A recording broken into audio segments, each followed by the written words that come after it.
us. And we would just like to thank you on behalf of Arkansas Land Community Development Corporation.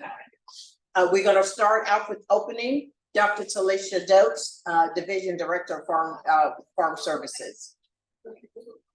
Good morning, everyone. Thank you all for coming. Again, I am Dr. Talisha Dotes, and I welcome you to Arkansas Lands and Community Development Corporation's field meeting. So if you have any questions, feel free to make sure you get those questions answered. Make sure everyone signs in. Make sure we have a survey. Please fill those out so we can learn how to better help and assist you all. Any of the information that's back there, please feel free to take those with you. And at any time, you can call myself, the office, they'll give you my work cell or find me and I can get you that information. And I will turn it over to Mayor Henderson for the welcome.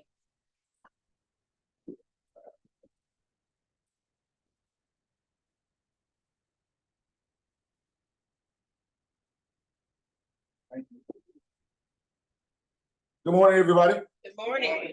Welcome to our precious town of Wallace. I don't know if you're familiar with Wallace or if you've ever been down through here. Certainly, if you have gone to the casinos in Tunica, you've passed through Wallace. And we're a small little quaint little town. We are a bedroom community. We're a remote community, but we like to refer to ourselves as remote with access. We're 25 minutes away from downtown. We're 25 minutes away from the casinos. 25 minutes away from the airport. We're right in the thick of things, but we have a quality of life here that we are really, really proud of. And we're just so glad that you all are here so that we can, learn about some new programs, some new opportunities, so that we can become healthier and wealthier, right? Our office is right down the street. It's a green building. It's the town hall building. Feel free to stop by anytime you all are in the area. Miss Kathy Gordon, that's our town clerk. Excellent source of information. I call her my barrel of knowledge as a new mayor. This is my first full term. I finished up the previous mayor's term, so I got an opportunity to kind of get my feet wet before this term started. Our fire station is right down the street here on the right-hand side. Chief Mike Hancock, who is an excellent chief. He's, 30 plus years in the firefight business. And then our police chief is Danny Bridges, who Danny and I, we share some commonalities in the sense that he's the first African-American chief here in the town of Wallace. And I'm the first African-American mayor and the youngest mayor in the 184-year history of DeSoto County. So we like to top that. That's something to feel good about. Welcome. Thank you all for being here. I'm very, very public.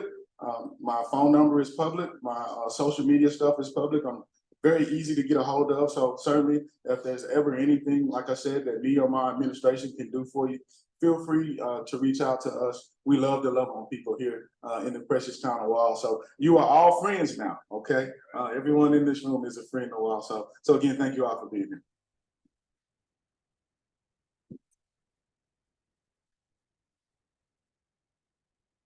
Thank you, Mayor. I appreciate that. Next, we're gonna have Dr. Calvin King, Senior, which will go over our program and resources opportunities. Good morning, everyone. And let me express my appreciation also to the mayor and to our hosts for allowing us to have the meeting here and giving us this opportunity. What we're about is expanding our partnerships, both with local businesses, with the local leadership, civic leadership, nonprofit organization, and also with our partners that we have worked with over the years, what we call One USDA. And that's USDA Natural Resource Conservation Services, along with USDA Farm Service Agency and USDA Rural Development. Those agencies really bring to the local area major resources as a part of both our economic growth as well as our economic sustainability in our rural areas. And sometimes people do not really clearly know and understand that. both the type of resources they have and how those resources can be beneficial. So that's why we very much so value that partnership.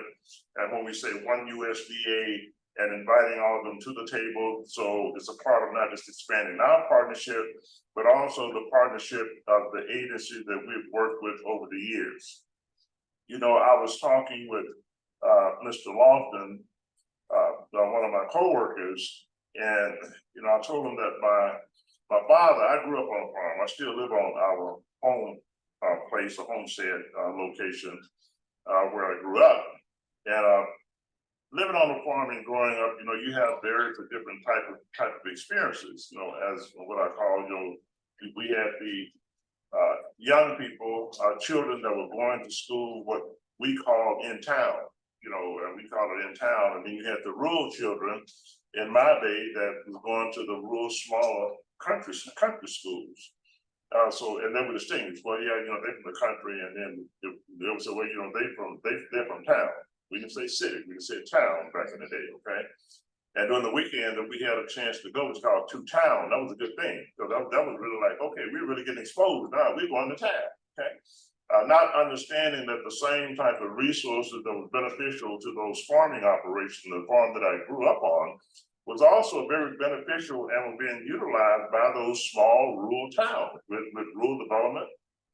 And the importance of those agencies to the small rural town, just like it was and is to the small rural farm, to the farmers themselves. You know, if it was water sewer system, if it was business development, if it was community facility type of a grant and loan program that was going to those towns, and other resources that was being applied. So we were really all one family, and we were all really rural. And when I say understanding the resources, I was telling Mr. Lofton, you know, my dad, you know, if we were out working or doing some work on some equipment, he'd tell you, well, son, go to the shed and bring me that pipe wrench. I'm gonna use pipe wrench as an example. You know, sometimes he say, bring the socket wrench, what size wrench it was. Bring me the wire ply. And you know how children can be. You go back there and you look and you come back and say, I didn't see it. You say, well, son, go look again. You go back to dad, I didn't see it. My dad was a country minister, you know, he wouldn't be using curse word, he could say confounded. Now, I never knew what confounded meant, but you know, confounded. He said, confounded, son, you got sight, but you can't see. So you got sight, you can't see. And you wasn't looking, and then if you have to know what you're looking for and where it is, okay? So, and so taking that and putting certain things into context here as our being here, Mayor, as we were having some discussions earlier, so, oh, well, I didn't know that.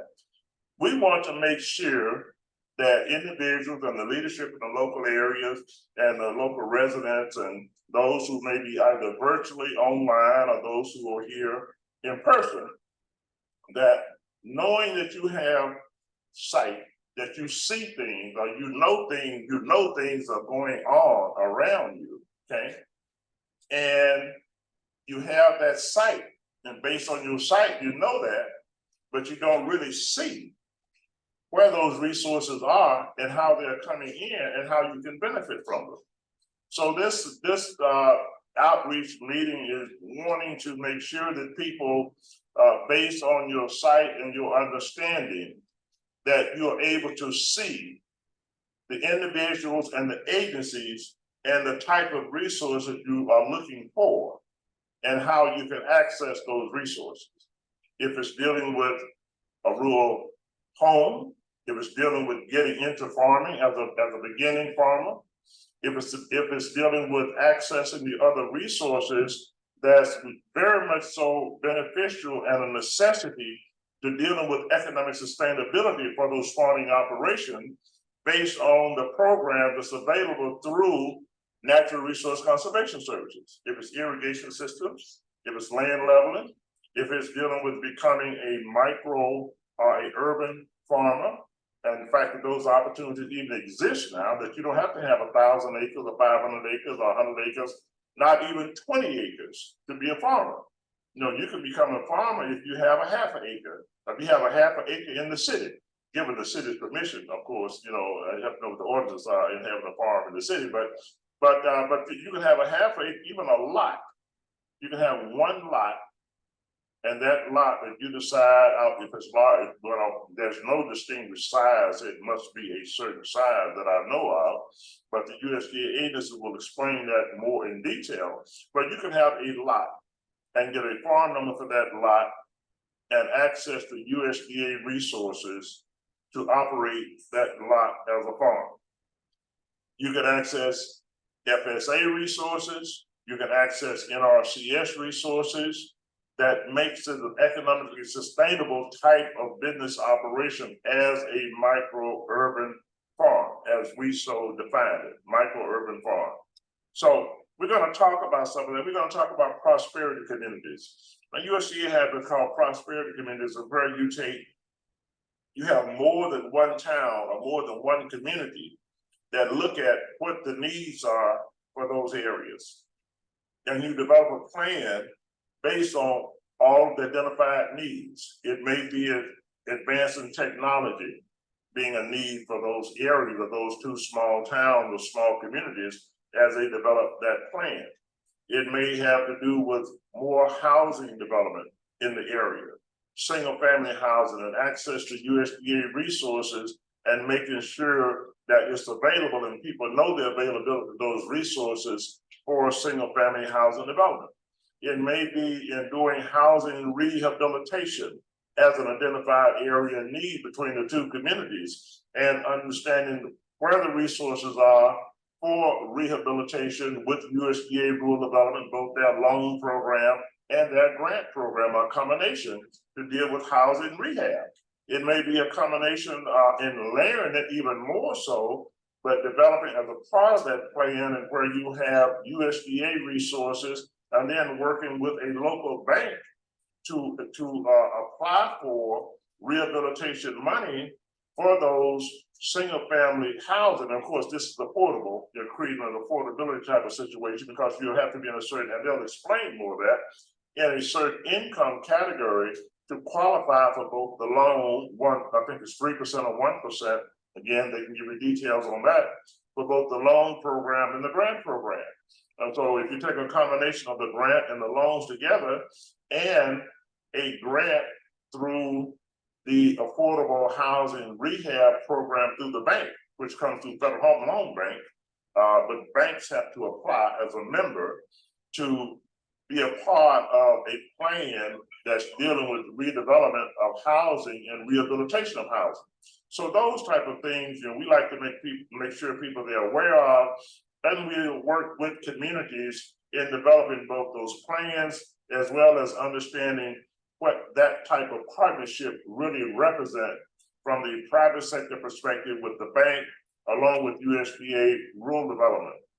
Same thing applies back with Farm Service Agency, Natural Resource Conservation Services, and how those resources can be beneficial and how they can be accessed by way of the individuals that can benefit from those. Of course, that could be part of a plan that's up, and it all involves and is dealing with engaging USDA and local residents and local leadership in the areas. That's the prosperity community type plan. The other area that we're going to talk about, again, more in detail, and I just gave reference to the micro-urban agriculture, and I want to talk about technology and drone programs.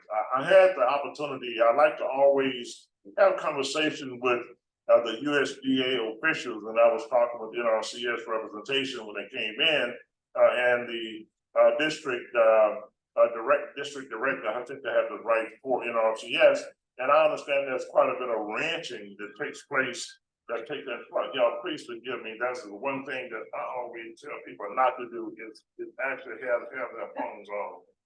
And I was also explaining it to our host here that I am probably one of the worst technology people that you can actually find, including cutting your phone off when you got your travel thing on at the same time.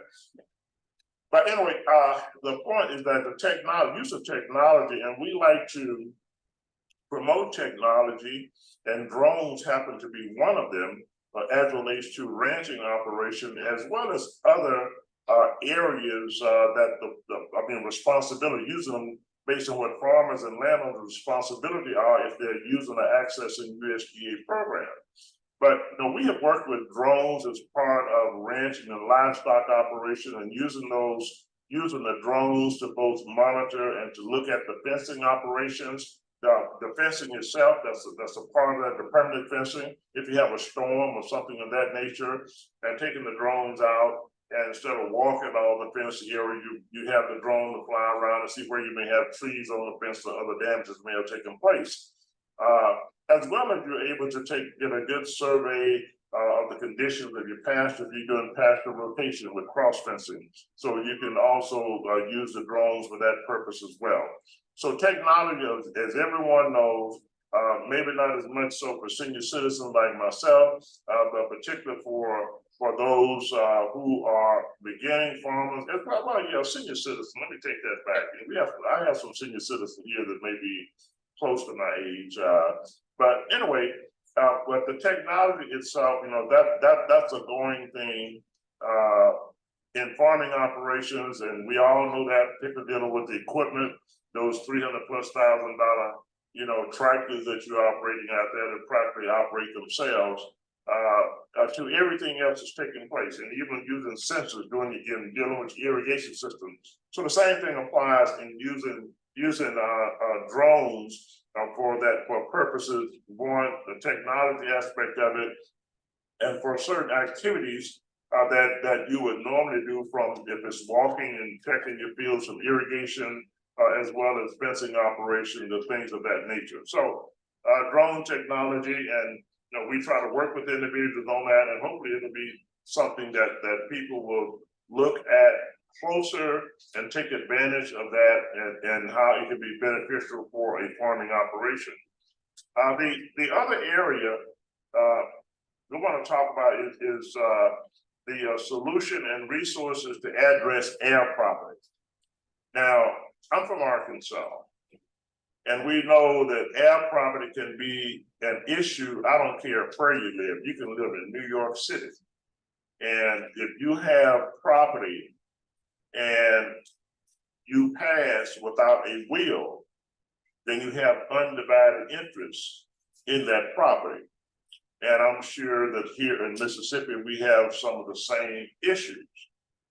USDA has recognized that as being an issue and a challenge, particularly in the African-American community and other areas as well.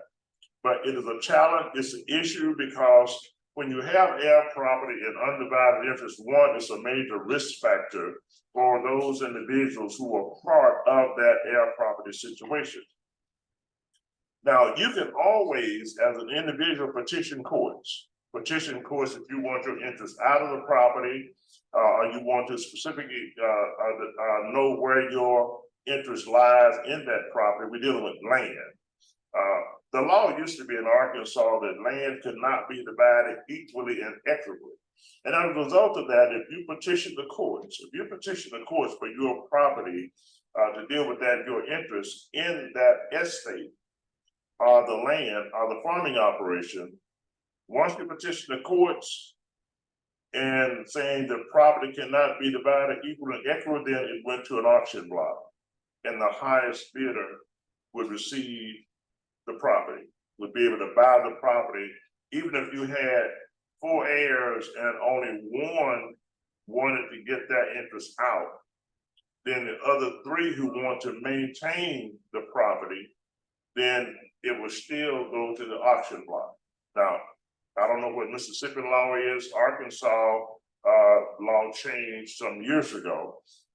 Mississippi law was the same as Arkansas used to be. I don't know if you all have passed the Unified Air Property Act or not here in Mississippi, but that passed in Arkansas, which now basically means that if an individual is involved in an air property situation, if they petition the courts to get their interest out of the property, then it must first be offered to the individuals who do not want to sell the property, who want to maintain the property, must be offered to them at the appraisal price. So once it's offered at the appraisal price, then those individuals who want to maintain the property must buy the interest of that individual's out, pay them at the appraisal price of what their interest is. If they do not do that, then it goes to the auction block still, and is sold to the highest bidder. But that's one state's law versus another state law. So but USDA understands that and understands it's been a challenge, and they have a loan program now for air property. And it is actually operated, implemented by a third party about what they call CDFIs, Community Development Financial Institution. Now, what that allows for is that those entities that USDA made the money available to, that they can make a loan to an individual to buy the other heirs' interest out who want to sell, that they can make those loans down.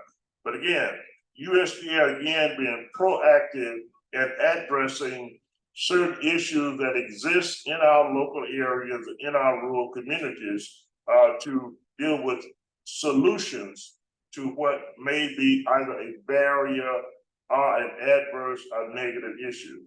USDA is there on the playing field, and that's available also to individuals and where the air property is being addressed.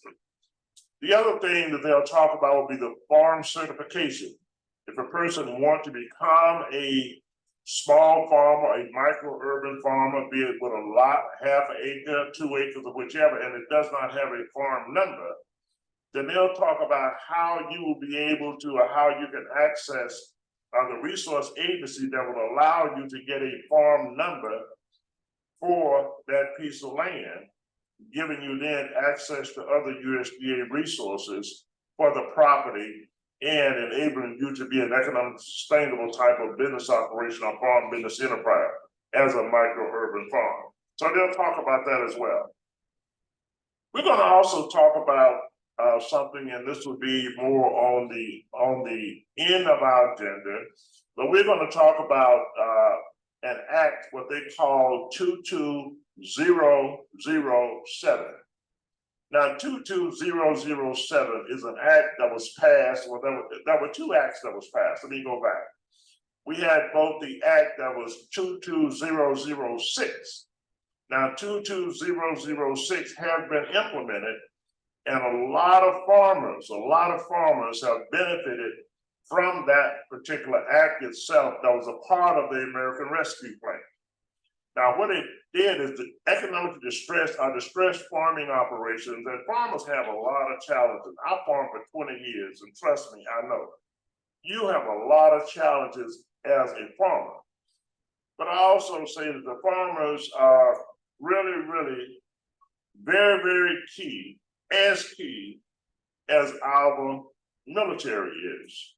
The military is absolutely a necessity in our country today as we are able to deal with the freedoms and all that we enjoy. Farming is also very, very, very essential because we must deal with the food supply and the necessity of the food supply for our nation. And also we do that, they do that, the farmers do that, as far as the world itself is concerned, because the U.S. is a world supplier in dealing with the food chain itself.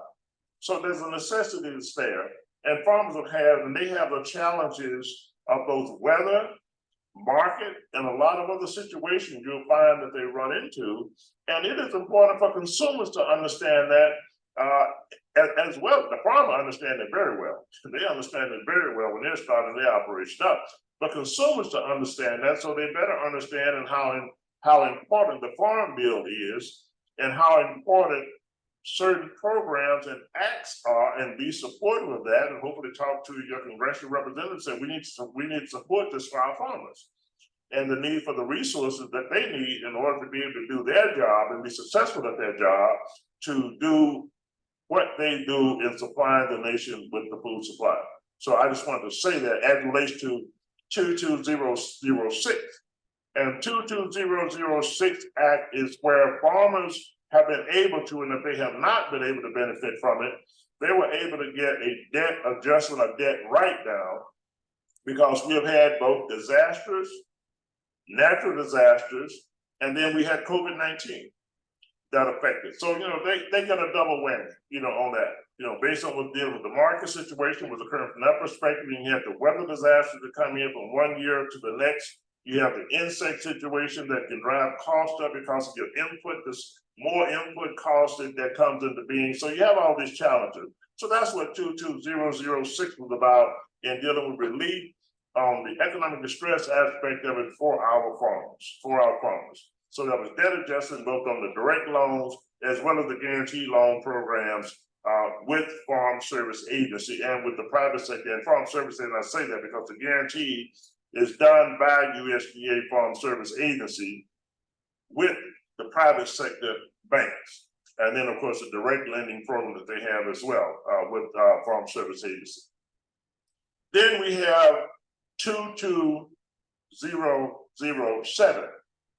Now, 22007 is where USDA, by way of third party, again, has implemented the 22007, which is an application for financial assistance for discrimination.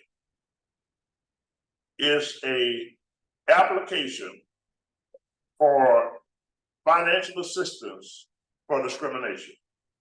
And that's available to all of the minority population, including all women.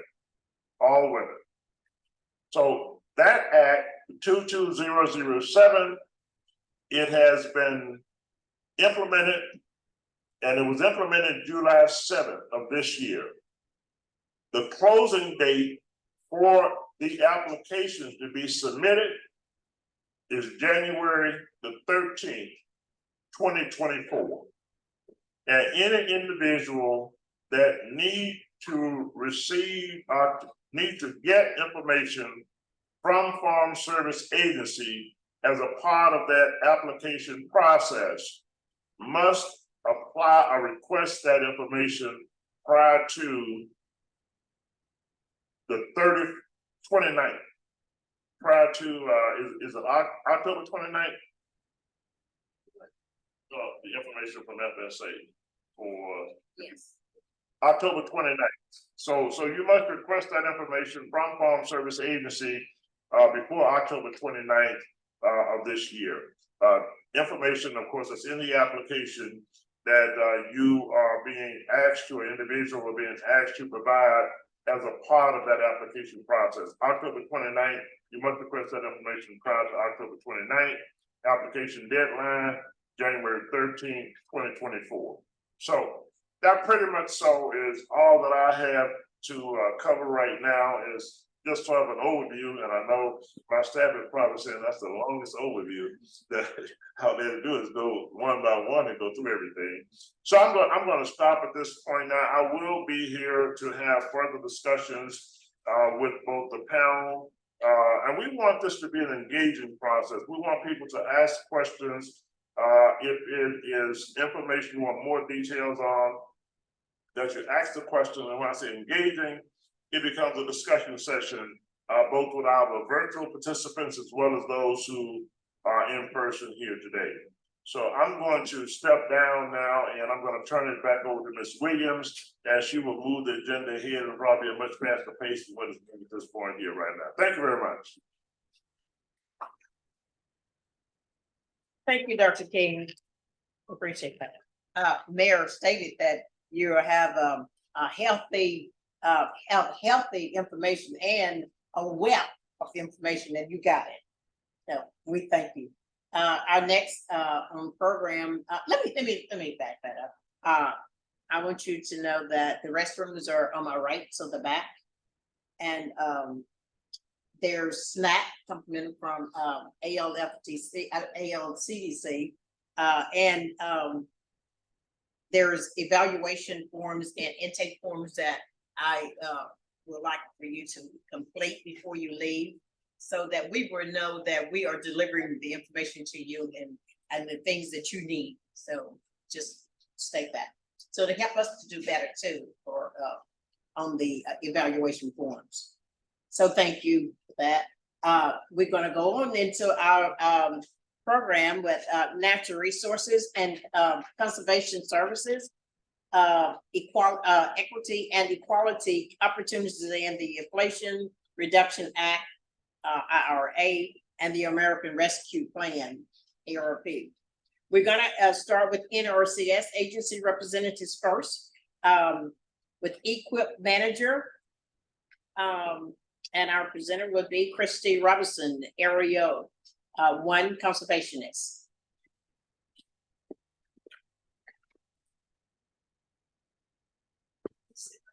Yes, yes, wherever you want to. Well, thank you for having us today. You're welcome. It's nice to meet you. We have several people here from NRCS staff, and we're each gonna take just a little part and go over, so I won't be sitting here very long. Natural Resources Conservation Service is an agency which has been around about 80 years. We've gone through a couple of name changes. Once upon a time, we were the Soil Conservation Service, and I've worked so long, we changed initials. So anyway, we are an agency under the U.S. Department of Agriculture, one of many. We have several people who work for us in Mississippi, but nationwide, we're about 10,000 employees wide. We and FSA and also RMA are our partners under the Farm Production and Conservation area, and we work under federal funds. We carry out the things that are in the Farm Bill, and it's on a voluntary conservation, I guess, process, the way that we operate. We help farmers, we help ranchers. We also assist private forest landowners, and we conserve the natural resources that we depend on that supports our farmlands. We look to try to do healthy soil, clean water, clean air, conserving wildlife habitats, while helping to mitigate the impacts of climate change.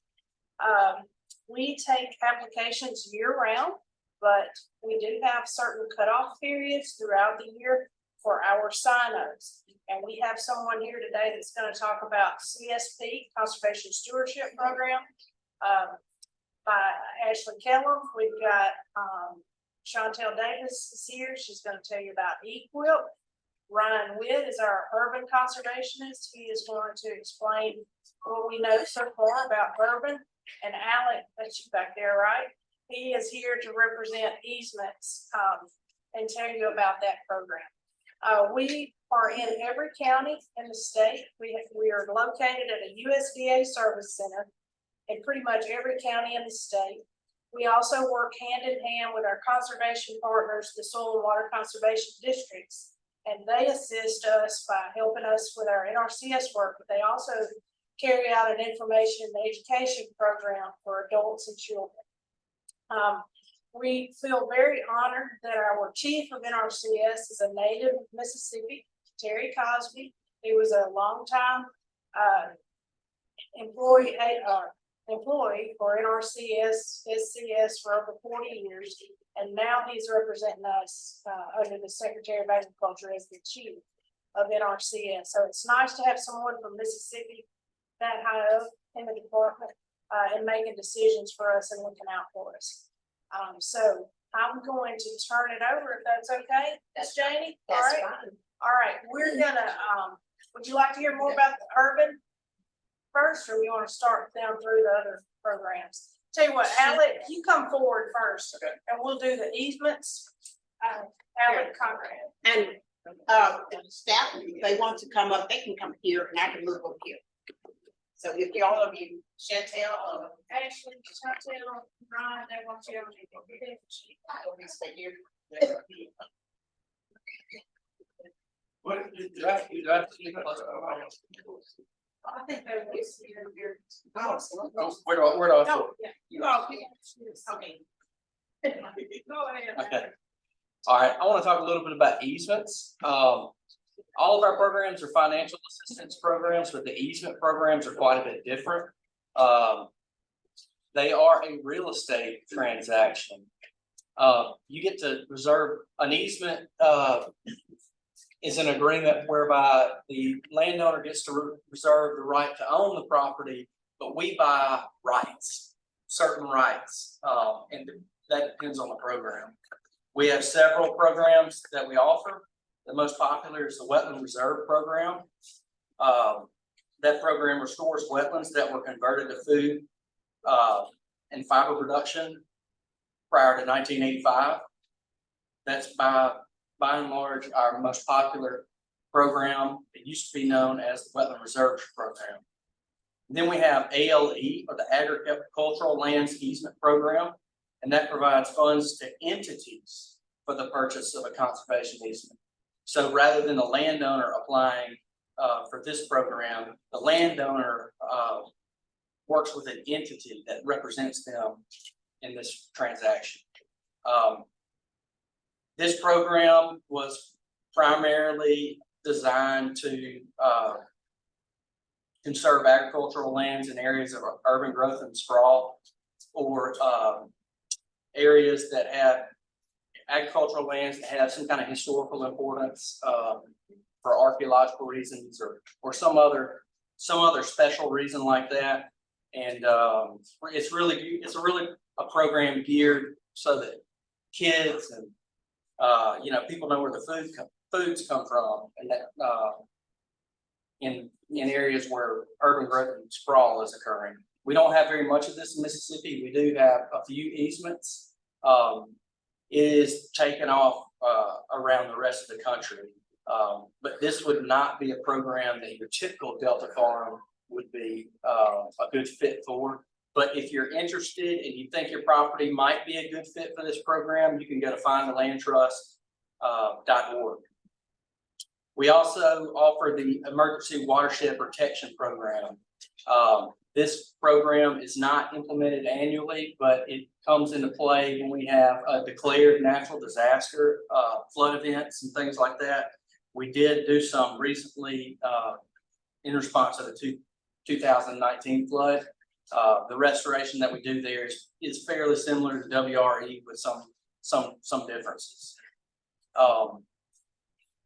We also have the Healthy Forest Reserve Program. I think we have a few of these easements across the state, but we don't have any funds allocated for this right now. But we're always taking applications for this program. If we can take applications that can show interest in participating in the program. And we also have the Regional Conservation Partnership Program for easements. And we have two programs that we're offering right now. One of them we're offering in the Upper Pearl River watershed. This is designed to conserve a threatened endangered species. Specifically, this one's some kind of turtle. This is in Leake and Neshoba counties. And then we also have a pool of money that we're allocating to socially disadvantaged landowners through the Wetland Reserve Easement Program in the Mississippi Delta. And if anybody wants to talk to me about any of these easement programs, I'll be glad to stay and speak with you, walk you through the process. It's a little bit different than our other programs. Well, it's quite a bit different, and the process is a little different. So, anyway, that's all I have. Thank you.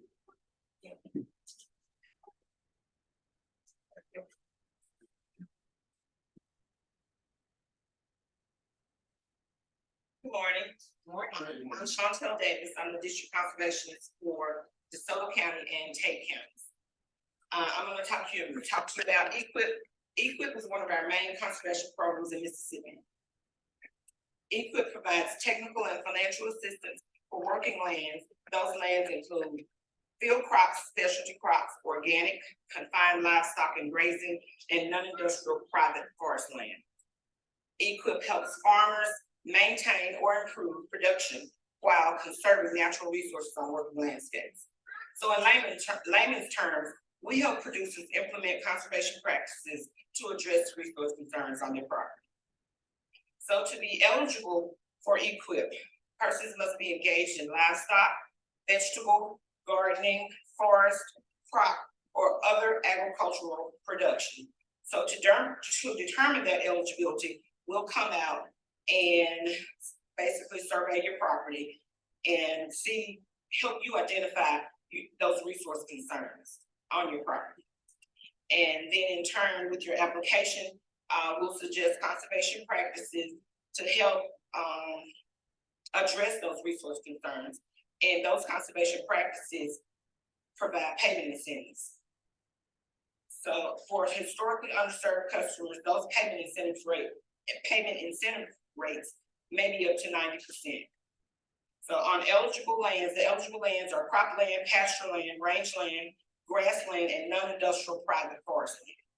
I won't go into the practices. I'm gonna let Brian kind of discuss the urban practices, but we have several conservation practices basically to address any resource concern on your property. Thank you.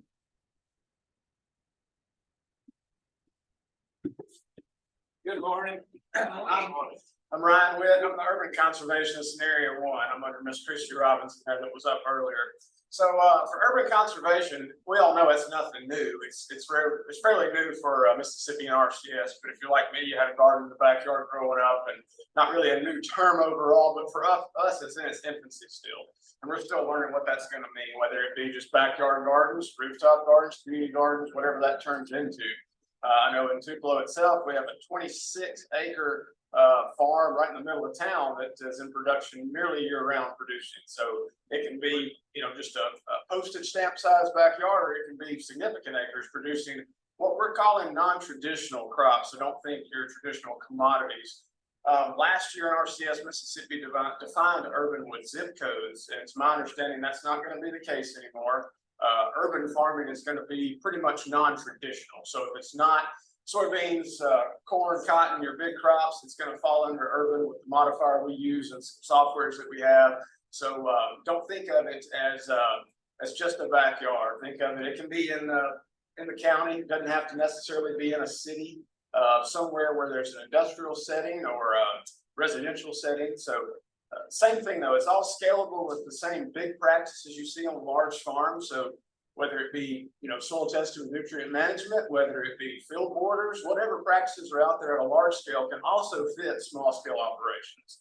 And we get a lot of interest in irrigation, whether that be wells, or the new thing that I really like is water catchment off from high tunnels or other structures where you can catch water and then release that back as needed. So that's an option out there, as along with other practices that, like I said, are just scalable, that are always been there, that are now at a smaller scale for a cost incentive to have. So if you're interested in that, that's something that you're doing or want to do, make sure you go in and see your field office, and they can reach out to me and we can do a site visit and see if any of that makes sense on your place, if we can meet resource concerns out there. And also with that, I'm not just focusing on urban. If you're organic or seeking organic, want to transition to organic, can help with that. And other area, urban cons and other areas can do that as well, specialty crops. Any of those smaller scale, and not just smaller scale, but scaled down operations for interest in specialty crops that we can help with. But multiple practices out there that can address all the resource concerns we have. But yeah, first step would be contacting your field office, and then getting in touch with me or your urban conservationist in your area for more info and a site visit. Great, thank you. Thank you.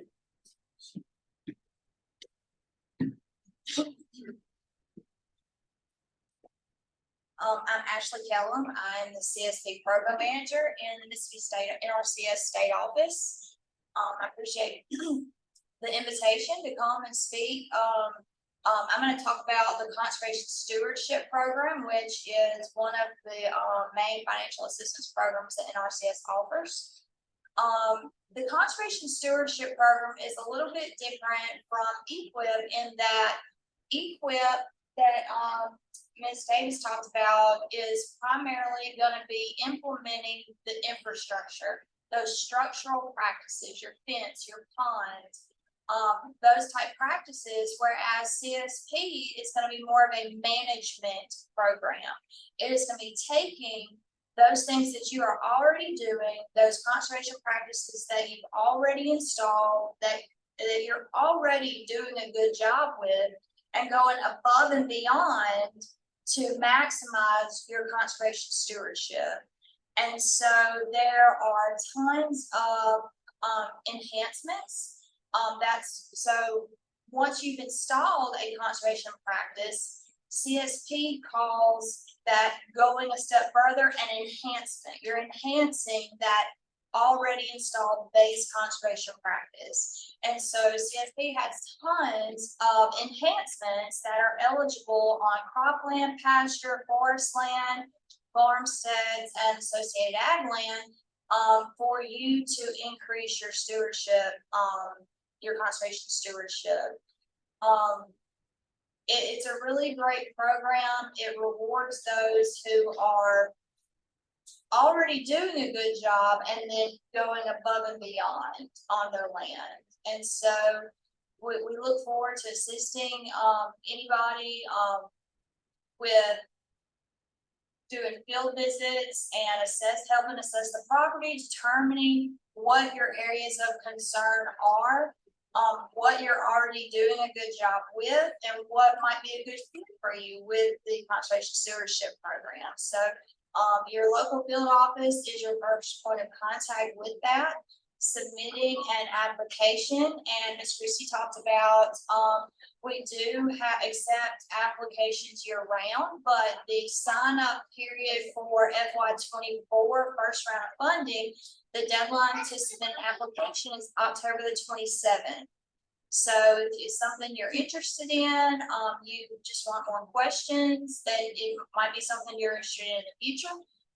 Go by your local field office, tell them, your concerns or what you're interested in, and talk through with them. They'll be glad to sit down, do a field visit.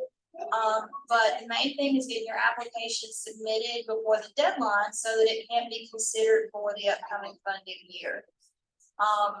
If you have any questions about the conservation stewardship program, feel free to ask. I'll be around, or you can contact any of your local field offices.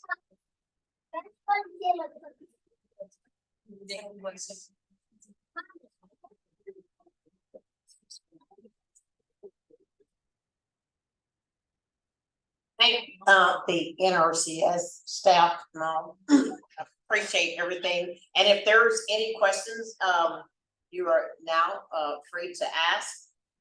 If not, we're gonna move on to our next program, which Farm Service Agency representative. The person, they were asking about the. Oh, I am so sorry, didn't mean. Okay, I apologize. Thank you. The person, they were asking about this gentleman, I think, that was speaking when it came up, but urban. Who, Ryan? Oh, okay. They was wanting to know your name and do you cover Arkansas? Here. I don't. Here, you wanna answer what's you. So I don't cover Arkansas. I cover what we call Area 1. It's pretty much northeast Mississippi. But in Arkansas, you will have I think Arkansas has urban conservationists. I think they do. So you would just contact your local field office, and they can get you in touch with your representative, your urban conservationist there. Is there any other? I apologize. Again, Farm Service Agency representatives, you can come up. And I'll move out.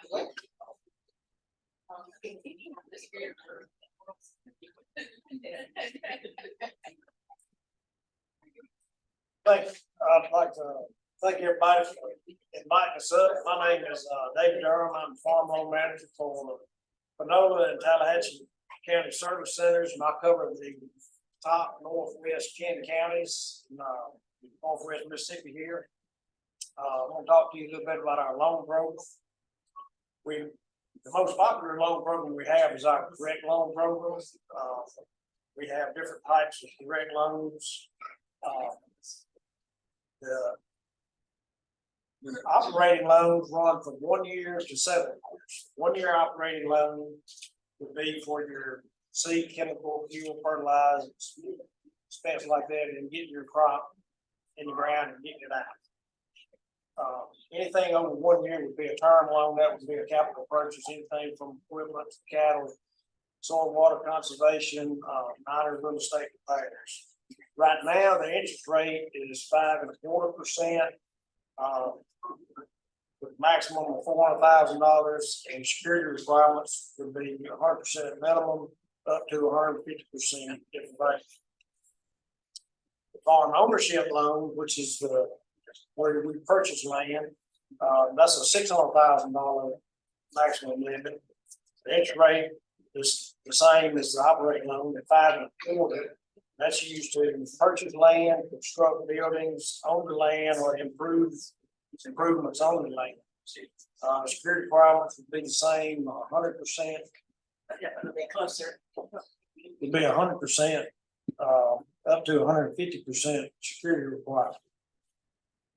Now, under those, we have the micro loan program. The micro loan program is 50,000 or less, which you can use it for the same thing as what I could call the big boy loans. It would just be for 50,000 or less.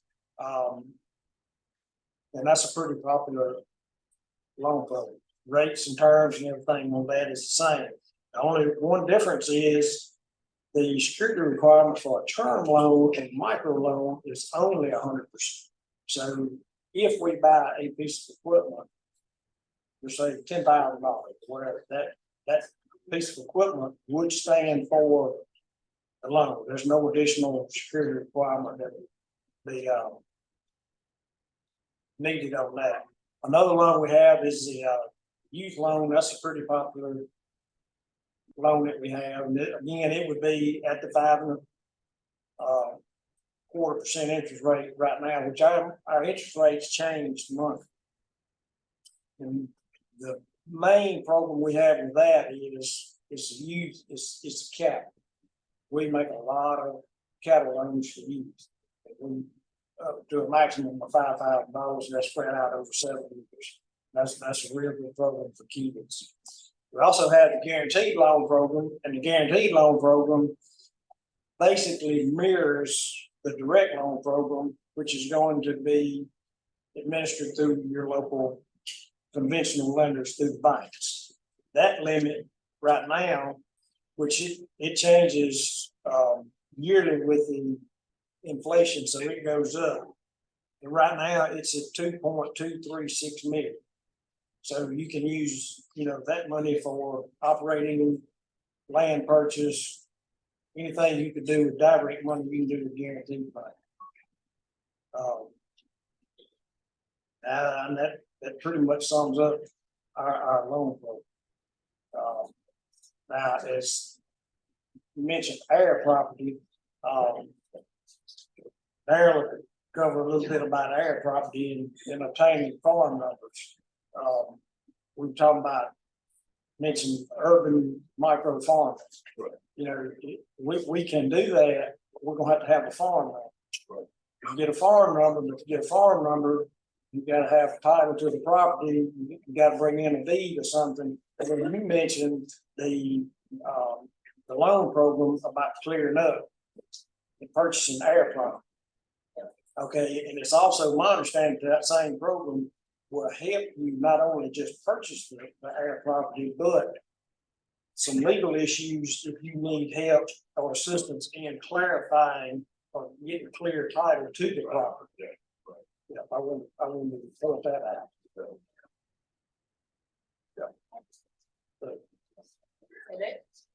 That's it for David. Any questions? Any questions? Let me just, I'm gonna have some questions for all the panelists at the end. Okay. But I'll direct my questions to you all.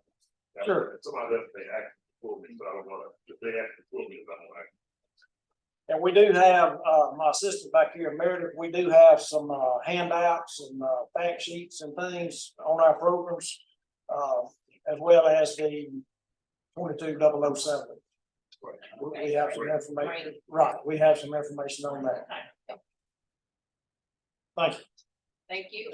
All right, there. Yeah, I'm Darrell Waller. I'm the Farm Service Director for DeSoto and Tate County. I've been there for 29 years. It's gone by quick.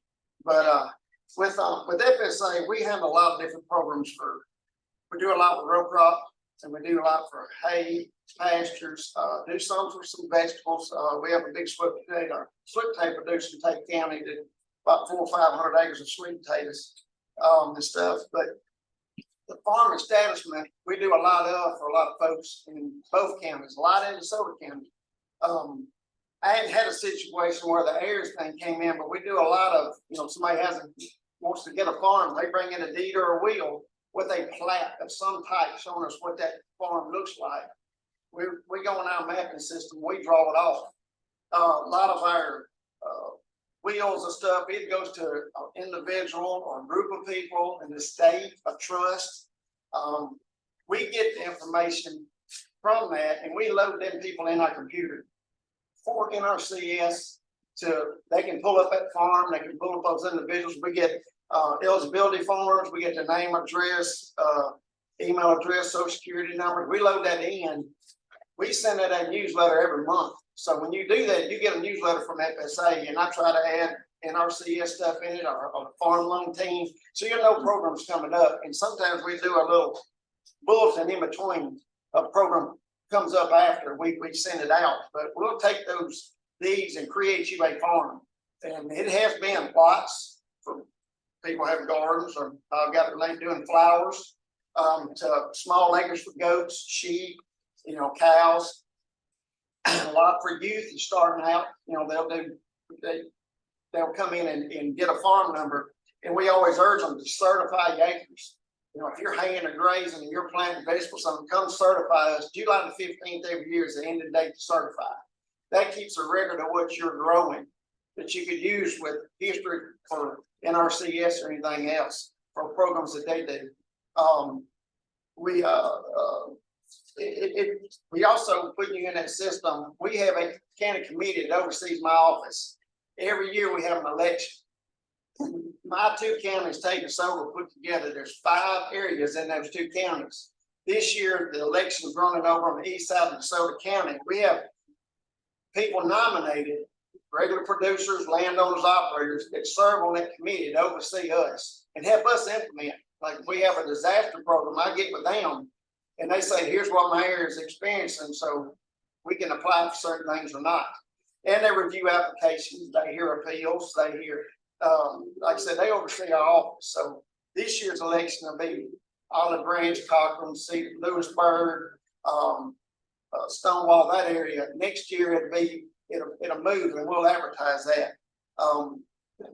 But that's the part on that. We do, like I said, do disaster programs this year in South Mississippi. We're dry up here and I know we're bad, but down there it's really dry. They're implementing several different livestock programs for loss in hay, loss in grazing. It's a LIP program. It's a livestock indemnity program. We also have that if you got somebody that's grazing cattle and say lightning strikes. I've had 13 cows gone. I've had 5. We can assist that landowner with losing those. You get a payment on the cows. Okay, it's a certain amount set every year. I haven't seen what this year's going to be for 24, but there's one program that helps small farmers. It's helped a lot with folks. We also have a program called the Solid and Advertisement Conservation Reserve Program. Now that's not an easement program with us. You're putting row crop acres of some pasture land in a 10 to 15 year contract to plant grass, pines, or hardwoods. And you can take our general CRP takes the whole field. If you've got a certain amount of cropping history on that farm, past it was 4 out of the 6 years from 12 through 17. You was eligible to offer that land. We take the 3 most predominant soils on that land and give you your rental rate. And I've had it as $50 acre to $120 acre. And we cost you on planting that acreage in grass, pines, or hardwoods. And you get a payment every October for 10 to 15 years, whatever you choose. We also have the buffer program that just puts a strip that protects our stream banks, keeps it from washing, keeps sediments and stuff from on that creek. We plant hardwoods, pines or grass on those strips. That's benefit a lot of small farmers because if they got land they're not utilizing or they can't, we can help stabilize that bank and put them covers on it. Some of those strips, sometimes we can cost you putting fence up because you cannot hair graze CRP. But you get those payments every year and we help cost you on getting it established for you. But some other stuff, I was trying to think of some other stuff we have is the certifying, the lucky lip, let's see, the main thing is the farm numbers. We do a lot of those, like I said up here, getting the records. If there's a situation where you have a problem with clarifying that, we will work with you with that everything and get answers and get help. But we do a lot of those all the time. And glad to help anybody sit down with anybody on their place. Once we get established, we can look at it and try to help you and show you programs you may be eligible for and help you with it. So Ms. Chantel handles works with us, and they're good about going out and looking at it and through their programs. But, Right here. is there any questions? You don't have the road of land. Well, fine. Oh, well, yeah, with 1026, yes. We have a form that you sign saying your compliance, and that's before anybody, if they want to clear something, to farm it. That's right, you know, they want to please come to us and let's get that form signed and get to NRCS to make sure that it's not highly roadable. Now clearing pastures, I don't think there's a problem with that. If you're grazing something, you'll clear out the hill, but planting a crop, following that it's a highly roadable, it's form 1026, making sure that ground is not, if it's highly roadable, it can kick you out of programs. So it's very important that, and we take the form, we'll fill it out, and then NRCS do a site visit and they determine that. That's a good point to make sure.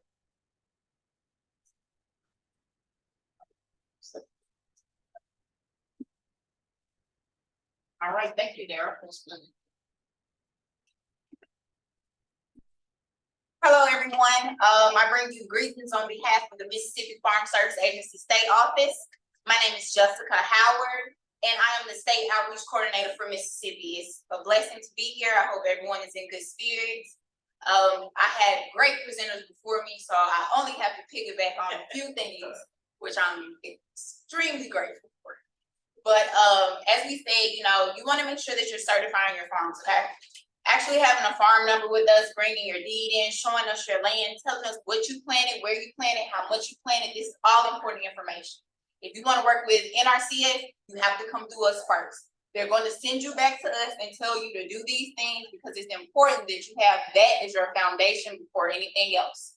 I can't stress that enough to you guys. In reference to the COC, I also want to say, in your communities, you hear people complain all the time. They feel like they're not being heard. They feel like their voice is not being amplified to the extent that it needs to be.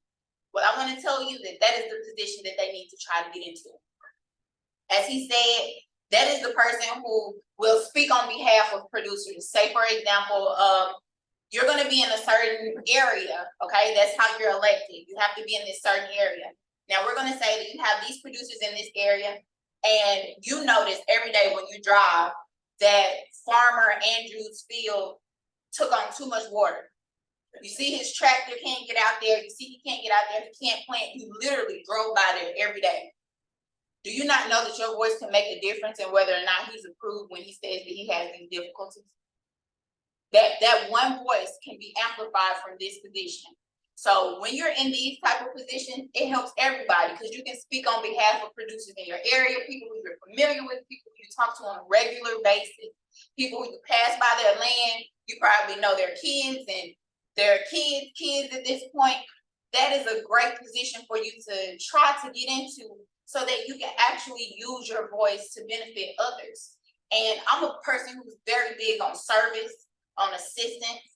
And if you want, or if you feel like you've been called to do so, this would be a great starting point. Another thing that I wanted to touch on. So you've heard about the air property loan program, okay? Once again, you've heard about the air property loan program. They've touched on it greatly. They've given you great information about it. Another thing that I'm big on is plugging people who I think are helpful. I'm not sure if you guys have heard of the Mississippi Center of Justice. The Mississippi Center of Justice assists with air property issues, and it is not a long program. They chase people down almost, because you know that's typically the situation. How many people are familiar with air property? Okay, how many people have air property issues or know people who have them? Okay, so I'm gonna give you this example. We're gonna say that my great grandfather and grandmother had 12 kids. They passed on, they did not have any deed or anything written up about that land, but they had farming land. Or we're just gonna keep it plain for this purpose. They had a piece of land that they passed down, of course, to their kids on their passing. Now they had 12 kids. Those 12 kids went on, okay, some of them might have passed away, but each of them had at least 2 kids apiece. When things changed, people started to migrate to the north. A lot of people, we don't even know where they live. We haven't spoken to them in maybe 15, 20 years. I haven't seen cousin John in 35 years. I don't know where he is. And by now he probably has 3 kids and his kids have 5. So we're talking about the breaking down of the percentage of ownership of this land. So at this point, you have so many people who have a right to this land, and those are ones that you know of and ones that you don't even know of. So it can be hard to get them to agree upon something when you don't even know who all has a part or a piece in it, let alone where they are to get in contact with them to get them to even have the conversation. So I know that the Mississippi Center of Justice does this. They speak very proudly of even finding people, contacting people, trying to figure out, you know, well, do you want anything to do with this land? Can you sign your shares over? Can you do this? Can you do that? They will do that for you. And like I said, I'm very big on plugging people when I know that they have done the work, when they're willing to help people, when they're willing to get out there and do something that, you know, I'm not gonna say that I can't do, but something that is very important to people who are suffering from these issues. Air property is a big issue, not just in Mississippi, but all over the nation. And just like I gave you that example, that's an example that is way more common than you would think. Okay, when back in the days, people had tons of kids. They had 10, 12 kids. And then those kids had kids, and then they migrated, they moved, and then their kids had kids. So the land is so divided that it's impossible for one person to be like, okay, well, I'm gonna track all my relatives down. It's so hard to do that, realistically. And to have someone who's willing to do that, who is dedicated and passionate about it, the head of this agency is a person who has personally suffered from this issue, knows about this issue, and has taken a stance against it. So I do want to plug them, and if you're willing, I got their hotline information and stuff that I came prepared to give you guys on today. Their number is 877-952-4347. Again, that number is 877-952-4347. And they're located in Jackson, Mississippi. And their email is hp@mscenterforjustice. So that's hp@mscenterforjustice.org. They are a site that you can Google. They have fact sheets up. They have information that could really benefit not just you, but others. Okay. 877-952-4347. Thank you guys for your time. And I think this is a great thing. I'm extremely proud of you guys. Thank you. Thank you so much. I have a question for you. Yes. Now, you're saying that this Mississippi Justice Center, are they do it outreach for other states, or is it just in one state of Mississippi? I'm not sure. I know that they are headquartered here and they work here, but I'm not sure. I have spoken with them a couple times. Well, you can say them and I'll contact them.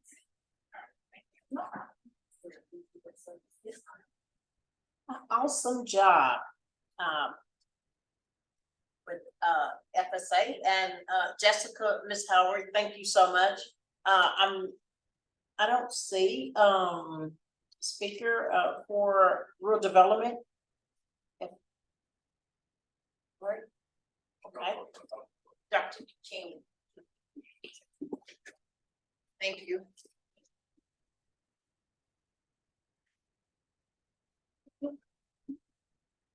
I'm not with rural development, but one of the things that we try to do as an organization or agency is to know about all the various programs that's offered by the resource agency, rural development, being one of them, another one being ag marketing services as well.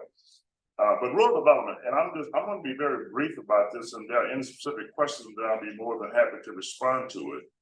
Rural development, you hear some people say that rural development could literally build an entire community. It could build a community, could build a town. And that's because of the abundance of resources that they offer and the diversity of those resources, how they offer it.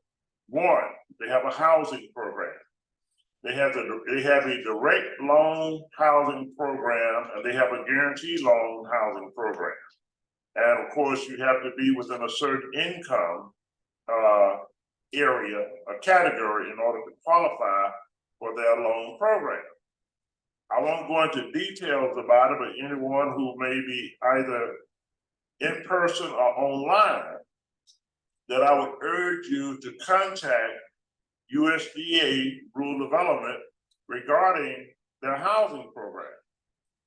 Also, I'm wanting to say this for the benefit of the mayor and any of the staff who may be here, because the city itself and the leadership for the city is the major, as I say, point for information for the citizenship and how to access that information or access those resources. So if the city said, well, we don't do housing directly for those who want to own a home and deal with affordable housing, home ownership, but we know who you need to contact and how to contact them to access those resources for single family housing, home ownership. They also have a loan and grant program for single family housing, those individuals who own their homes. Everyone knows that, in our rural communities and smaller rural towns, in a lot of cases where you've had out-migration itself and the population is declined, but you also have some homes there that are older homes. They have a loan program for rehab that's up to $40,000 on the loan program for rehab. They have a grant program for rehab with rural development that's up to $10,000. That's a total basis for rehab of up to $50,000. In dealing with rehabilitation of a home, and that's important. And there are specific eligibility requirements that has to do both with the age of the individuals, and again, eligibility. Contact USDA Rural Development, but they offer those resources, and it can be very beneficial for our senior citizens. Sometimes you have situations where it's a safety hazard that may exist in a home. It could have to do with the flooring. It could have to do with health issues as well. It may have to do with a plumbing issue in those homes. If I'm not mistaken, I think the first line of support for that is the grant program for that, up to $10,000 to deal with certain issues that as it relates to safety and health issues in that household. It may be a roofing issue. And again, affordability itself sometimes is beyond the budget of some of the senior citizens that's living on fixed income. And this resource can be very beneficial for them. And USDA Rural Development offers that in housing resource. Home ownership, I'm not sure what the maximum dollar amount is that one may qualify for their single family home ownership. That's new construction itself. So again, contact the agency. If I'm not mistaken, it can be up to $300,000+ for home ownership, new construction, $300,000+ to build a home. The other thing that, that USDA has and rural development has, and that's for, again, that's the loan itself, direct loan, and they offer that as a guaranteed loan as well. I mean, you give it to a private sector lender, the lender makes the loan direct, just like FSA's program work, and they do up to an 80% guarantee on that particular loan. In addition to that, along with the home ownership, a lot of the rural small towns sometimes have issue in accessing or dealing with infrastructure, either upgrading the infrastructure, if it's the water system or water sewer system itself. Again, USDA rural development, or if it's expanding a water system or expanding a sewer system, accessibility on the part of individuals in a rural area that are a small town, whoever the service provider may be, USDA rural development provide that funding as well on infrastructure, water sewer system, both in the way of grant and loan. And of course, that has to do with, again, income, average income for the area, and whether it qualifies for the grant side of the program.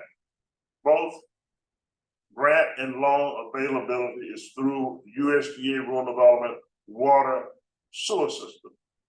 In addition to that, USDA rural development provide resources for community facilities, fire stations, loan and grant program, fire station. I think police cars even qualify, because I think Wales have plenty of police cars. First thing I went by, I said, man, you got plenty of police around here, that's for sure. But I may be wrong, man, I'm just only saying, which is very good. And that means very good. I support the police 100%, because that definitely provides the assurance of safety of the citizens, here in the local community. So, but again, the resources available under both the grant program and the loan program, community facilities program, fire station, it could be for a health center. Again, a community type facility. Non-profit organizations can qualify for community facilities grant and loan program with USDA rural development. Major resource on the grant side and on the loan side that they offer. They offer also, they used to call it RBAD, but now they call it's a rural business enterprise, and there's a different abbreviation for it now. But they also offer a grant program to deal with business startup in rural communities.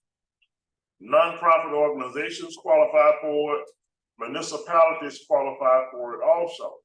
Basically, what that means is that if a city say, we have the opportunity for bringing in this business enterprise, this business that's going to be job creation for our local area, and they have a very feasible business plan.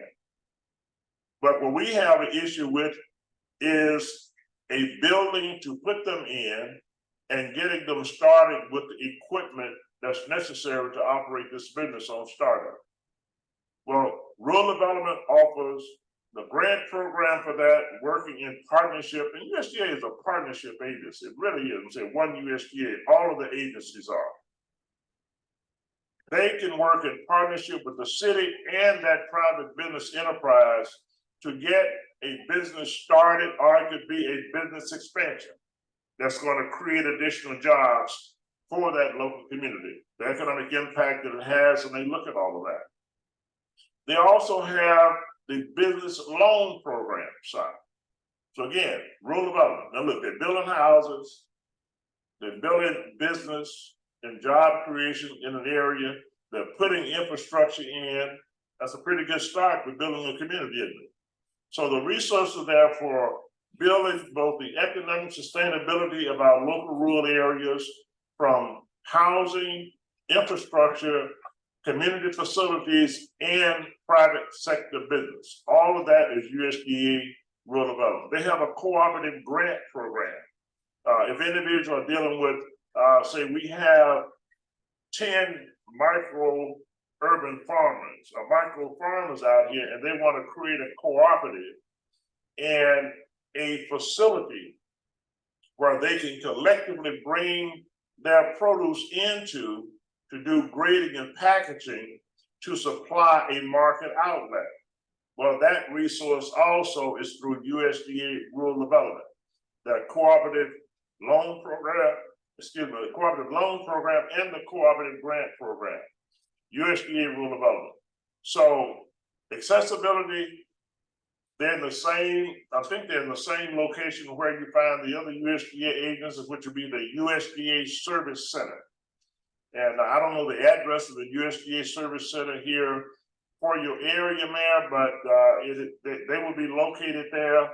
And I'm not even giving you all of the programs that they have to offer. I heard the mayor say that, but we are a technology advanced city. That's very good. All towns, rural areas need to be a technology advanced city, a town, because technology is really where it is now. They also offer resources to deal with extending building technology advancement in these local rural areas. So you have the technology program and financing program for dealing with technology, USDA Rural Development, across the board. Another one, and I'm not going to go into a lot of details on this one. I'm sure that FSA has heard about this particular one, but rural development also have the energy resources. If you're dealing with upgrading, when I say energy, where it's going to be more energy efficient. Air conditioning system, I think, are you all familiar with that program with USDA Rural Development? I think that's like on chicken houses. Right, well, chicken housing would be one. It can also be on community facilities. So if you're going to change out a whole heating and cooling system, and you want to make sure that that system is more efficient and more advanced, both from efficiency perspective and possibly certain type of added technology that makes it more efficient, then again, that would be USDA Rural Development. And if I'm giving this information wrong, if there's a USDA Rural Development official that's online, y'all can call Miss Jamie and tell her, I call the mayor's office, either one, and tell them I gave some information wrong. But I think I'm correct on that as well. That's on the energy program. I'm going to stop at that point.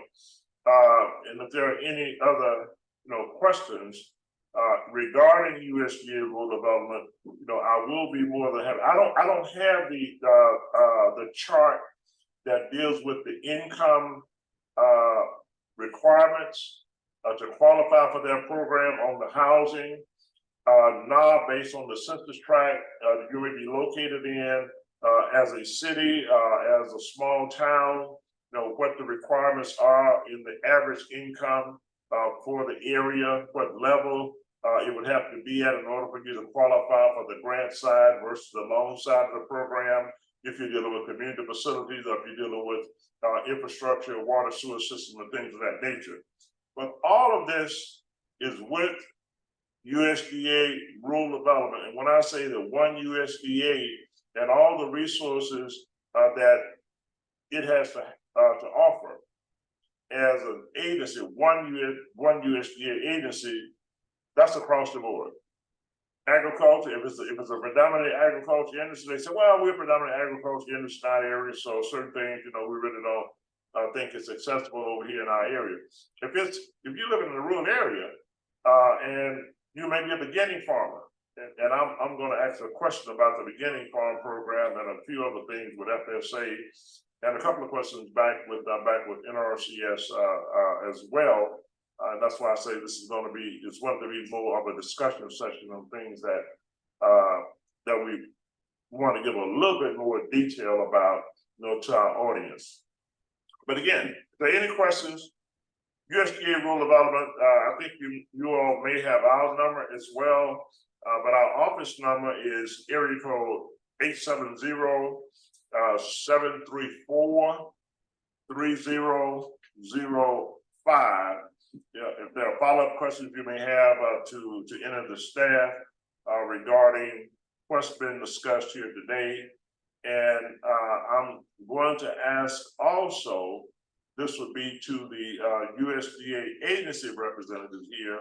If they would give all of their numbers, I know you dial a particular number and you go to either 1, 2, or 3 to access that particular agency. And of course, that's very key for any follow-up, Mayor. And I want to make sure you have that number to the service center and direct access to each one of the resource agencies that's present here today. And we'll do that just sort of as a wrap up. I have a question for Farm Service Agency, and I'm gonna give them my mic to make sure we can speak into it. But Farm Service Agency also, they gave reference to the to one was the CRP program, Conservation Reserve Program. You have 10 years and 15-year max on that. The other question I had was in reference to on the program services on the NAP program, what we call mitigating risk insurance program. Could you talk very briefly about that?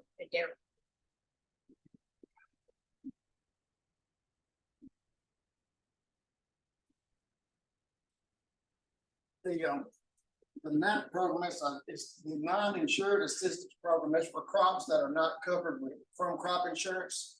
So that would be covering fruit and vegetables, some horticulture crops, flowers and stuff. It's it's 300. Let's see. I think for minority farmers and women, it's no cost, so you can sign up for it.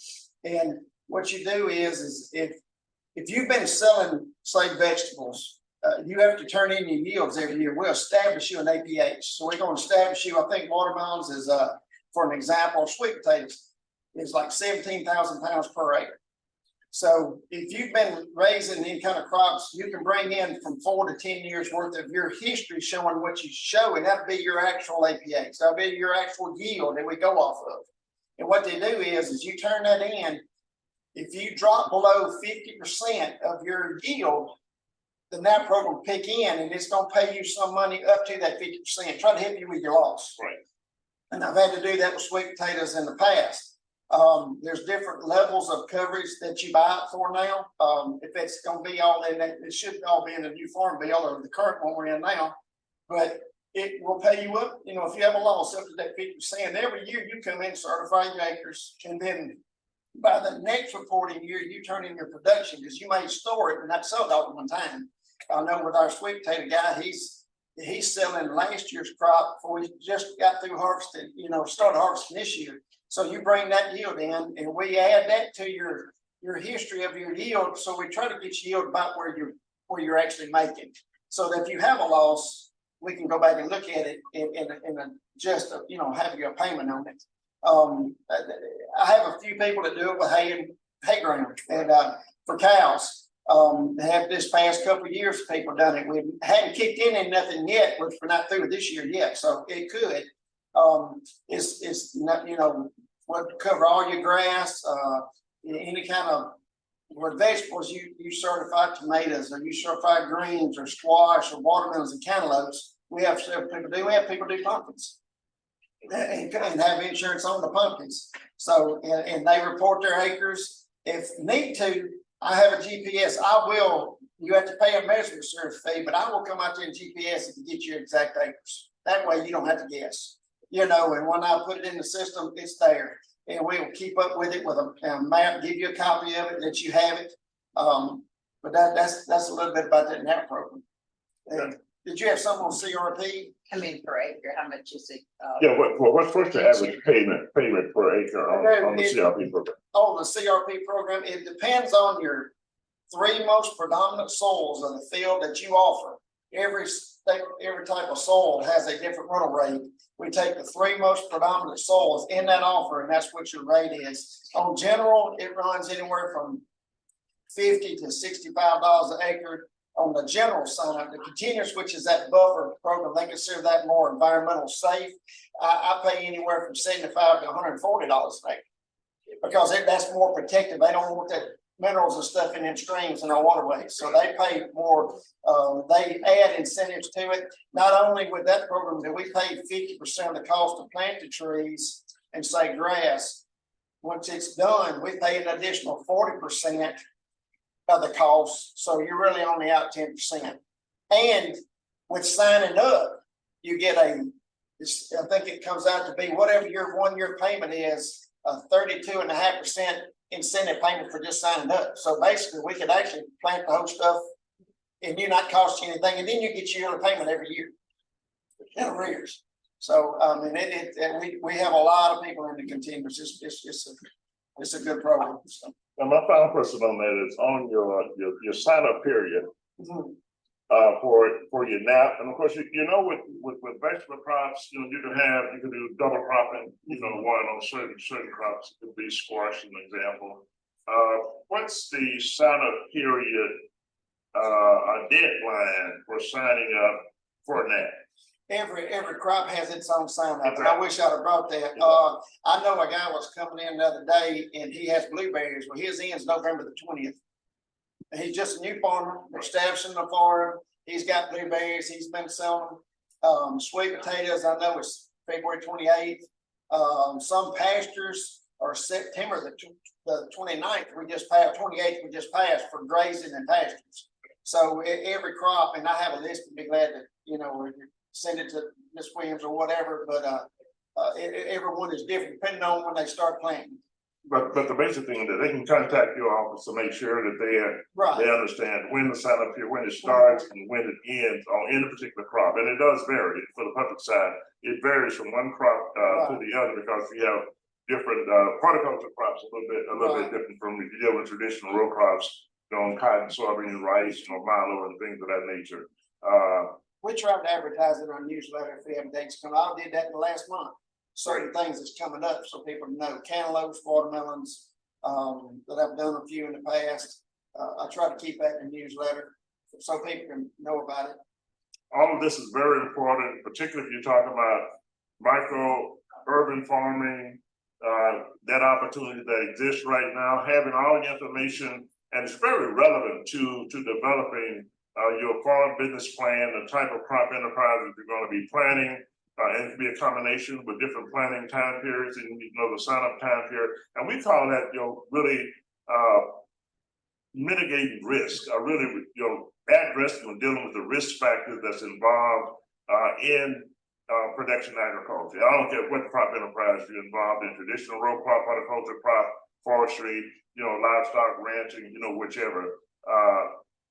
Insurance, that mitigates your risk. And I know everyone, in an entrepreneurship perspective, you're making your investment with an intention of making a profit, okay? But there's a risk factor involved, and that's what insurance is all about. You know, be it from NAP insurance or other crop insurance for traditional row crops, the same thing would apply. Now, what's your phone number? How would you reach FSA? Our office phone number is 662-560-9001. We're in the same building as Ms. Chantel Davis. That's in Tate County. Now there's a different NRCS office, and she'll probably tell you that in DeSoto County. But that would be the service center in Senatobia for FSA. Right. And then David, our ag credit team, they're in Panola County. But he handles all of our counties. I'm sure he'll give you his number in a minute too. And once they call, that number's going to prompt you. Are you 1, 2, or 3? We're 2, and NRCS 3. And so we're on the 2 in the building. Okay, thank you. Yes, sir. I appreciate it. Hey, Darryl, I want to ask you, or if you want to explain about the insurance per crop, per county, you know, multiple county. If you were in both counties, DeSoto County and Tate, and you got sweet potatoes in one county, and you got cherry tomatoes, another one, or whatever, you know, is it a maximum amount? Well, minorities and females, it's no cost. We just need to make sure we run you one for both counties. So, yeah, I mean, you may have, you'd have an application in both counties, but I mean, we would run them out of our office. And you pay one, how much? It is free. Okay. It is free. For everybody? No, for minorities and minorities, females, okay, it is okay. free, because we, I just like I want said, we got some grazing this year, we're gonna have some blueberries and other Right. stuff, but it is. Okay, thank you. Sure, but we would do 2 applications to Okay. cover the county. Clarify that, okay.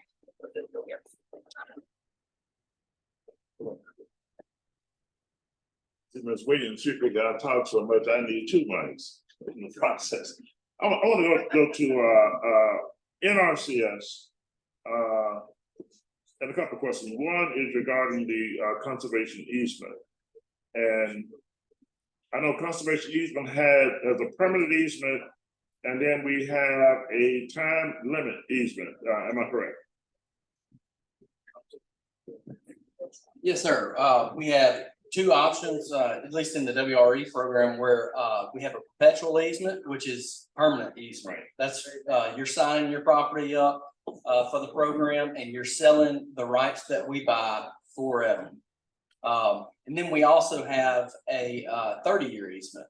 And then in the 30-year easement, the payment rate is not quite as high, and at least with WRE, the landowner is required to contribute to the restoration funds somewhat. If I would be glad to discuss any of this, these options with somebody, help them weigh them, help them understand what I think is important to weigh out. And you can reach me at my office at 662-271-3157, or one of my coworkers, Ben Naren, at 662-271-3151. Now, I do think it's a good idea to contact us if you are wanting to learn more about the program.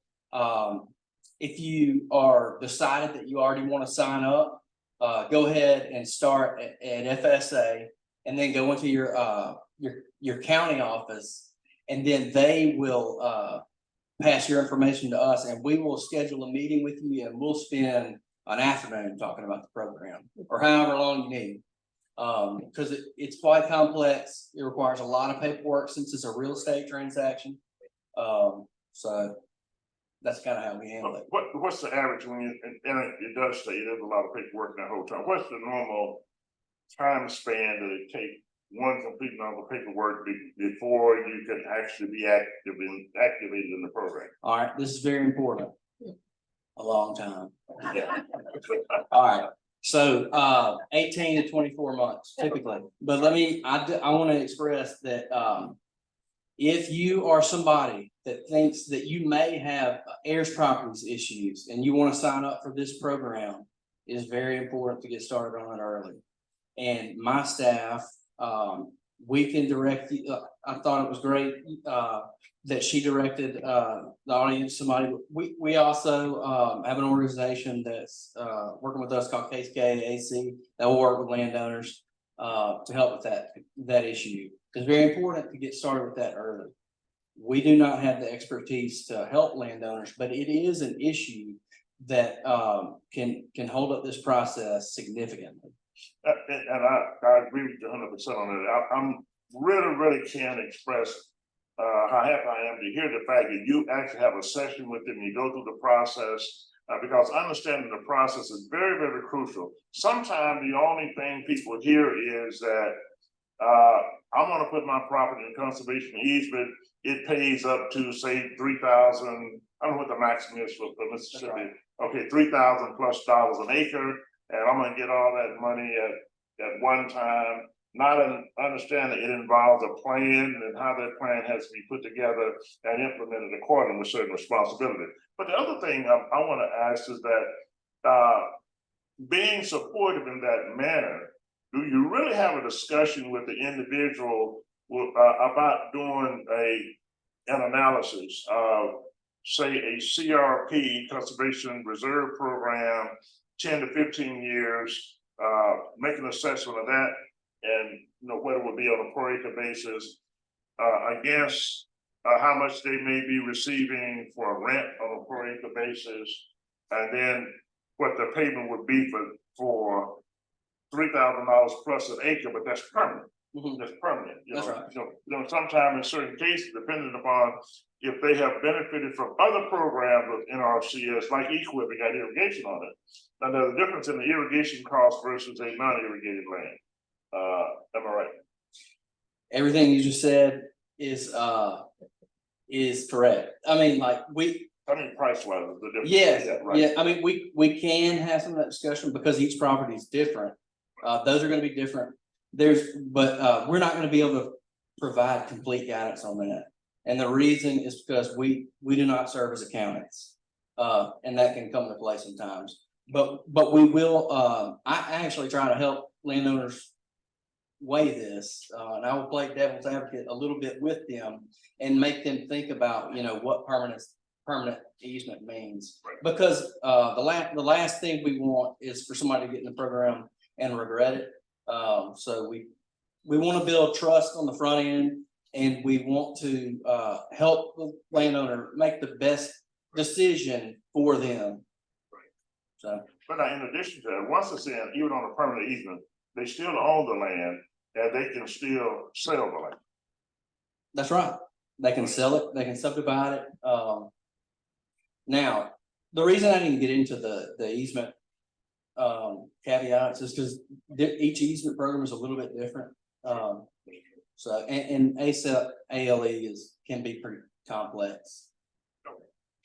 I just want, yeah, understanding conservation easement, NRC is a major resource on one hand. On the other hand, you know, you should clearly understand the program and the pros and cons, you know, of benefits of being in, one, and what it has to offer if you're in, but also doing a full assessment analysis of pros and cons, which one is better. In other words, let me just say this. Getting into a conservation program, if it's equipped or if it's conservation easement, you should have a plan, a farm plan.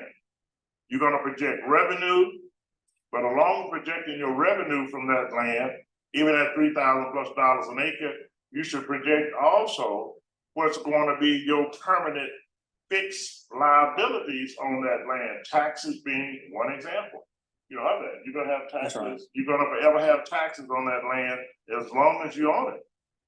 You should also project as a part of your conservation easement. I only ask this question. This is not on NRCS or their responsibility, but he said he will refer you to others, or he will have those general conversations with you. But for the public, you know, purpose, this is what you should do. Not only will you have a annual tax liability, you're gonna have, NRCS gonna send you a 1099 too. I'm not a tax man. Did I say that? So I will say that when I meet with a landowner, when we're talking WRE, this is among the most serious decisions that you can make of any of our programs. So I do try to help them understand it. I can't get into all the details, like you said, of their personal taxes and things like that. Every situation is different, and it is the case sometimes that easements are not the best fit for them. And it's not just about the money. I try to get people to think about their families. What kind of legacy do they want to live? You know, that, I mean, if they want to leave. Right.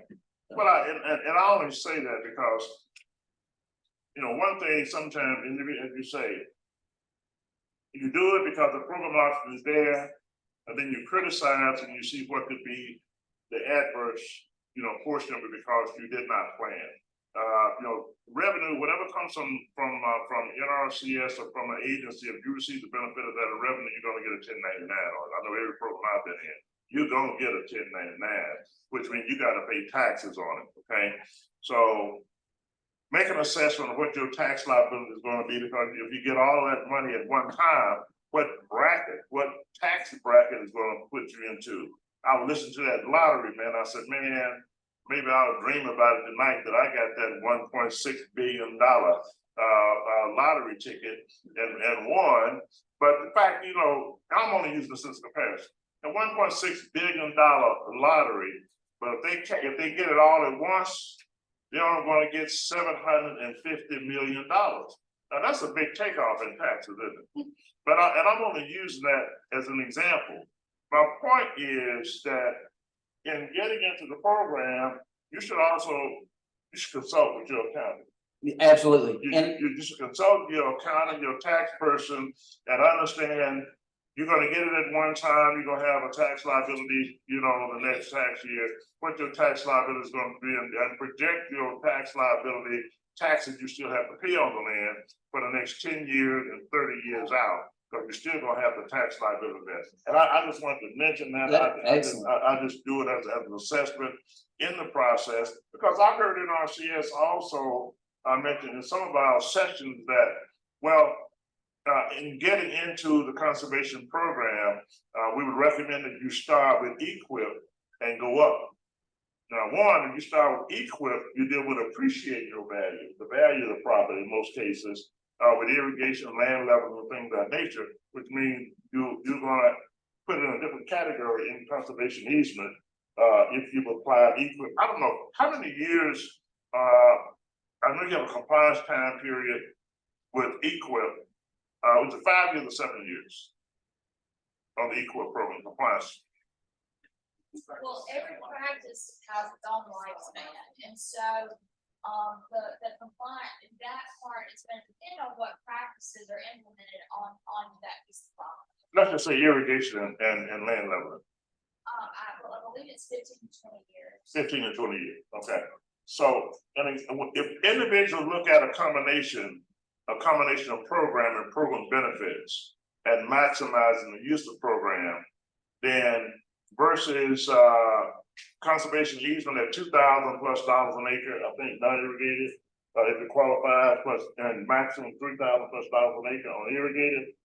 So, and he said, so we only pay by cropland, but you did you made excellent points there, and I'll tell you what I tell people when I meet with people. If they're interested in an easement program and they have really good cropland, and I know it's good cropland because the soils that are on there, and because I think that it could be EQIP might be a better fit. It's going to make that property more valuable. I will make them aware of that, and I'll tell you this as well. The types of properties that tend to get in our program for WRE and also be a very good fit for the program are marginal ag lands that are very expensive to improve, that have been hard to farm, and they may have just been better off, in the past, not clearing them. And so that, one of the purposes of the program is to restore wetlands that were cleared during the soybean boom of the 80s when crop prices were so high. So I'm from the Delta. I've seen this place change over my lifetime. And what I've seen that our programs do as a whole really is we take good cropland and we make it excellent cropland with EQIP and CSP. And then we take cropland that is harder to farm and offer a different option, a conservation option, whereby we're trying to get the highest and best value out of each acre for what's suitable for it. Right. And the same thing, I just wanted the benefit of that. This is all on NRCS from a conservation perspective. And so what could be in other words, we're talking about planning, conservation planning. And one should engage in conservation planning on program benefits, at what stage possibly you would look at conservation easement, and the maximizing the benefit of other programs before you get to conservation easement. And the reason I said the time period behind that, if you're going to maximize and deal with appreciation of a farm and farmland, what you just said, then you should look at other programs across the board as you move up. And I just heard that statement made by conservation. I said, well, that makes all the sense in the world. That you start at a point and go up and deal with appreciation point of value to maximize, to be able to maximize the benefit of what conservation easement could possibly mean for you. And of course, when you said time, 2 years or more, 15 years in irrigation and land leveling, and then you have the CSP program, conservation stewardship practices, dealing with soil nutrients, itself, and applying certain practices, better productive farmland, but more valuable in going into conservation easements. That's what I mean when I say conservation plan that maximizes the benefit of the program opportunities and the resources and how you can benefit from the resources that NRCS has to offer. Did I do pretty well at that, man? Okay, I just want to make sure I did okay. We do have to understand y'all program, truly enough. But I appreciate it very much. That's all that I have. I'm gonna turn it back over to Ms. Williams now. Thanks, Farm Service Agency. The guarantee program.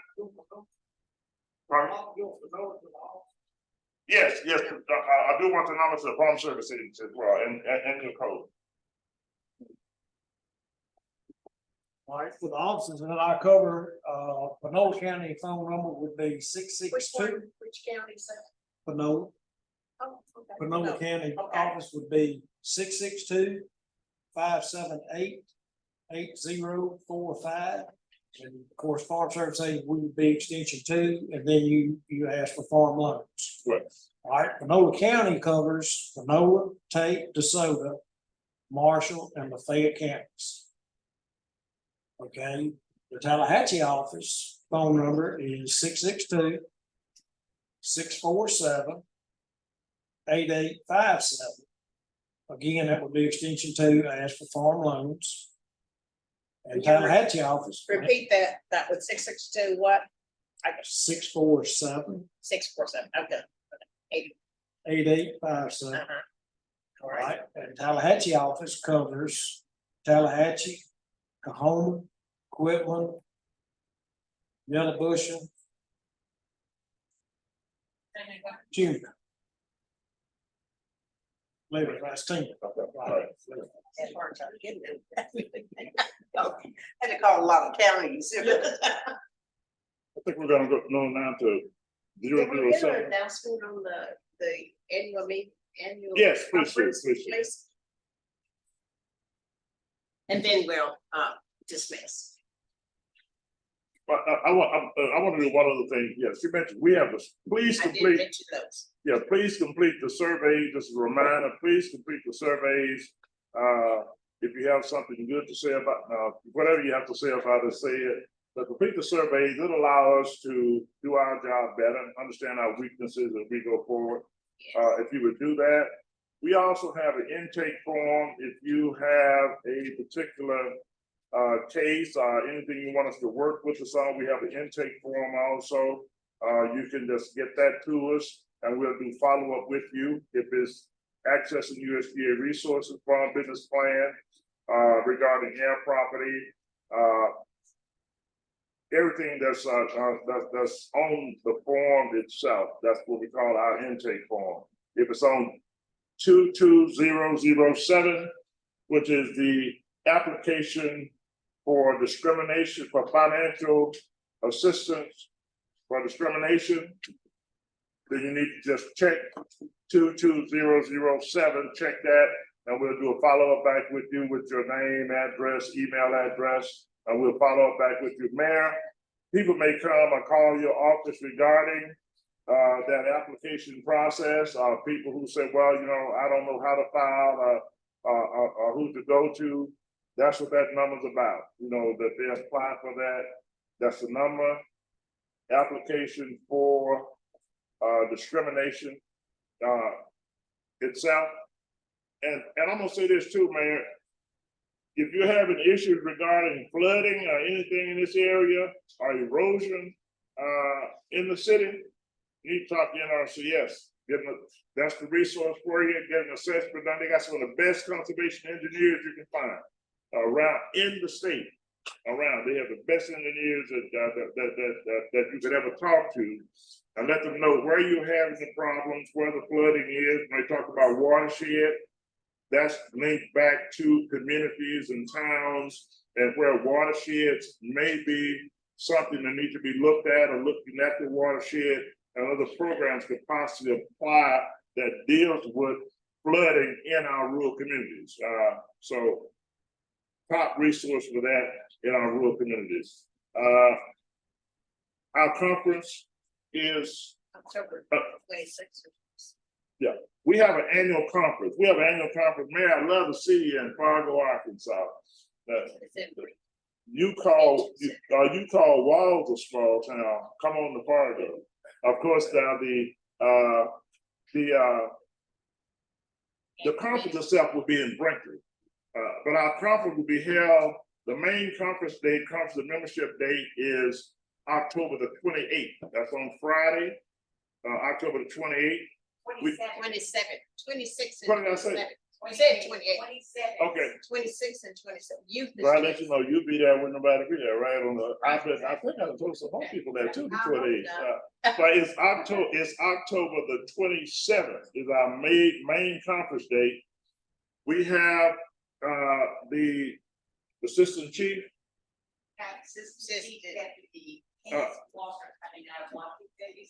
So we the assistant chief for natural resource and conservation services will be our speaker on that conference day. So we really would like for you all to come down and be a part of that particular event.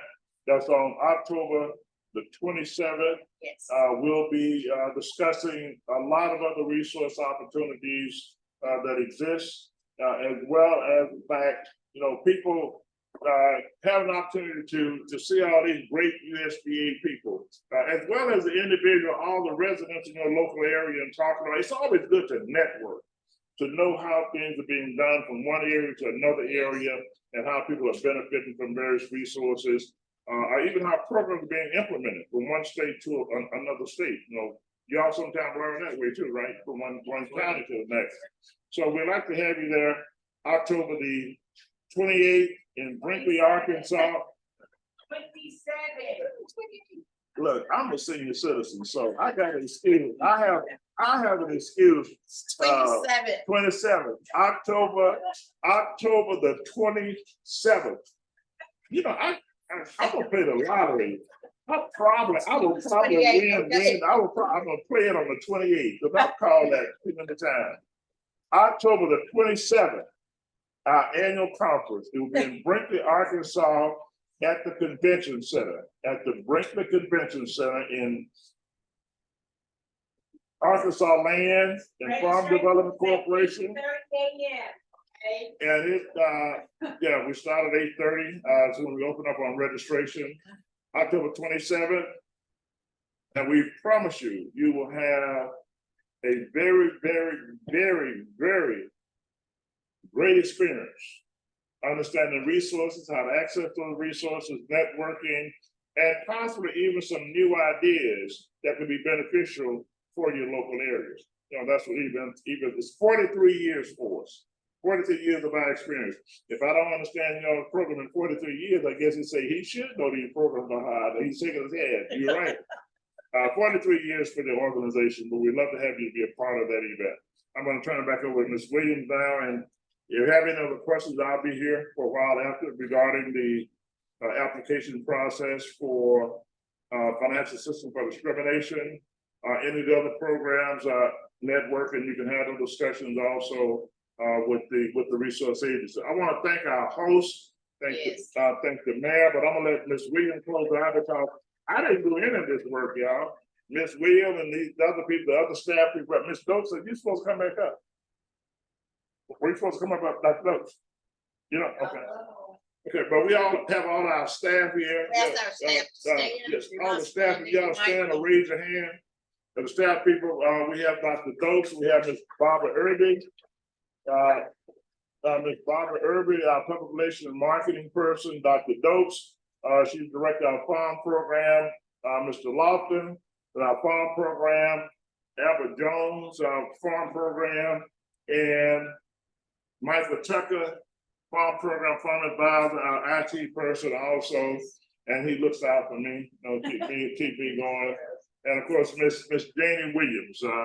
So man, you know I had nothing to do with this. Now, good thing I got pretty good memory, huh? Because otherwise, it's I'm gonna turn it back over to Miss Williams now, and she'll do the close out. Thank you very much. Benediction, please. No. I think.